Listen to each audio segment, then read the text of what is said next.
Salut à tous, c'est Witch, j'espère que vous allez bien. Personnellement, ça va super. Les catcheurs mettent leur santé en jeu chaque semaine pour nous divertir. On a le droit à des moments toujours plus impressionnants, mais comme vous pouvez l'imaginer, ils ne sont pas invincibles et parfois ils peuvent se blesser. Que ce soit avec un œil amoché, un doigt disloqué ou une déchirure du pectoral, aujourd'hui on est parti pour voir ensemble les pires blessures à la WWE. Si vous aimez la chaîne, n'oubliez pas de vous abonner en activant la cloche de notification et on est parti sans plus attendre avec la vidéo. 5. Sin Cara.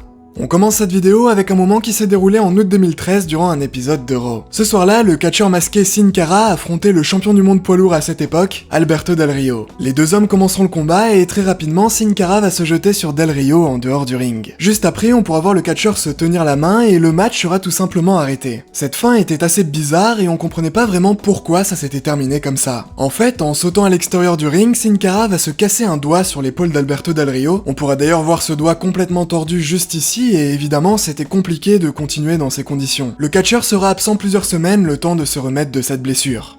4. Bianca Belair. On continue cette vidéo avec une blessure assez récente qui a eu lieu durant WrestleMania 38 en avril 2022. Durant la première partie du show, Bianca Belair affrontait la championne Becky Lynch pour le titre. Les deux catcheuses vont disputer un match vraiment intense et même parfois brutal comme on aura l'occasion de le voir durant un saut de Becky Lynch depuis la 3ème corde. En fait, la catcheuse va envoyer son pied directement dans le visage de Bianca Belair. On pourra d'ailleurs la voir se tenir le visage juste après. Le lundi suivant, durant un épisode de Raw, elle sera sur le ring avec des lunettes de soleil. Rapidement, Bianca Belair expliquera qu'elle avait un œil en moins ce soir-là et retirera sa paire de lunettes. On pourra voir un œil au beurre noir assez impressionnant et qui témoignait largement de la violence du choc qu'elle avait subi quelques jours plus tôt. Vous l'imaginez, tout rentrera rapidement dans l'ordre, elle s'en sortira sans séquelles et quelques semaines plus tard, son visage n'avait plus aucune trace.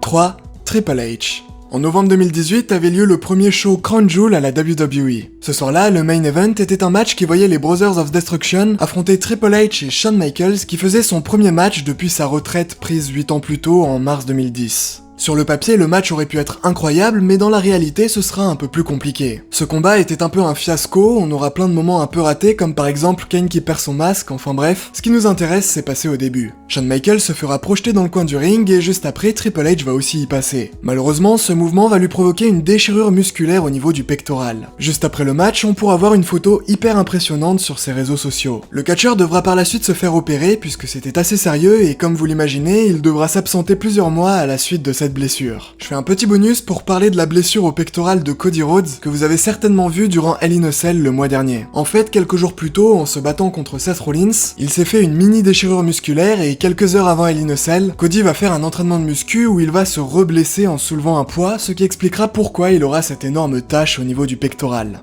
2. Le Big Show.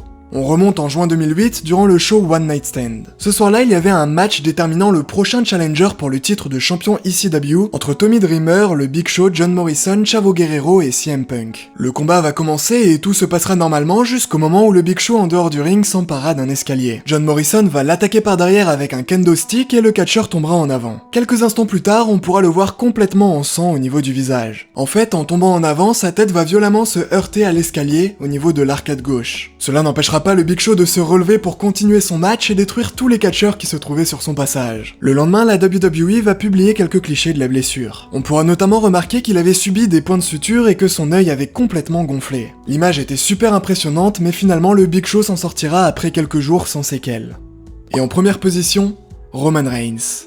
Tout comme pour Bianca Belair, ce moment s'est déroulé durant WrestleMania 38 en avril 2022. Le main event du show voyait Roman Reigns affronter Brock Lesnar. Les deux catcheurs détenaient chacun un titre et le but du match était donc de réunifier ces deux ceintures en une seule, qui sera donc possédée par le vainqueur. À un moment du match, Roman Reigns va faire un spear sur Lesnar, mais ce dernier en profitera pour également lui faire une clé de bras monstrueuse. Le bras de Roman Reigns sera complètement tordu. On pourra y voir une bosse vraiment étrange et quelques secondes plus tard, il va carrément dire à Paul Heyman « C'est disloqué. C'est disloqué », en parlant de son bras. Officiellement, il n'y aura aucune déclaration comme quoi il aurait subi une blessure, mais cette bosse vachement anormale au niveau du triceps, ainsi qu'une vidéo d'un fan qui le montre en train de se tenir le bras en quittant l'arène, ou le lendemain à Raw une douleur qu'il va ressentir en bougeant son bras gauche, mais aussi le fait qu'il n'ait pas combattu durant de nombreuses semaines après, ça peut quand même laisser penser qu'il a subi une petite blessure à cause de cette clé de bras. 0. Cody Rhodes.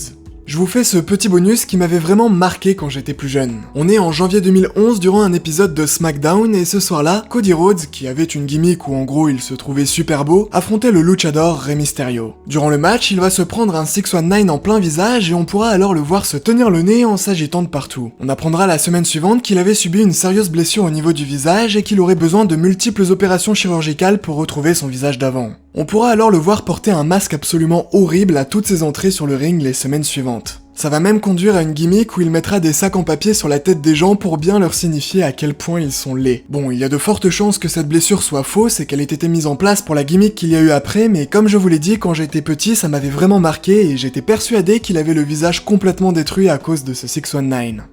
Voilà, on arrive à la fin de cette petite vidéo, n'oubliez pas de vous abonner en activant la cloche de notification si vous avez passé un bon moment, et on se revoit très vite pour de nouvelles vidéos, et d'ici là, portez-vous bien, c'était Weeds, bye tout le monde. Yo, I ain't here for the money.